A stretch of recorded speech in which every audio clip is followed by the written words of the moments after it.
আমরা যে আগে যে ছোটোবেলায় যে গ্রামে ক্রিকেট খেলতাম, এখানে আমরা এই বিষয়গুলো দেখতাম। এই জন্য আপনি একটা ভিডিও দেখতে পারেন, এই ভিডিওতে দেখেন এই যে একটা বল করলো, তাকে বল করার পর তখন সে যে আউট হয়ে গেল, তারপর সে বলছে যে এই যে আমরা এই আউটটা আমি মানি না। আপনার ভিডিওটা একটু দেখে আসুন।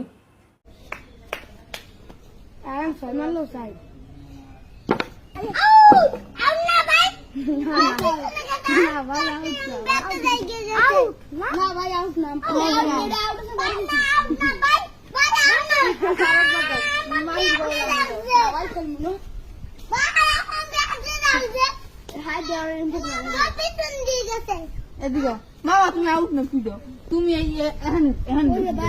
তুমি এখন বসে যাবে, এখন বসে যাবে, ঠিক আছে? এই বইটার দাঁড়িয়ে যাবে না, আউট হয়ে যাবে। দাঁড়া আউট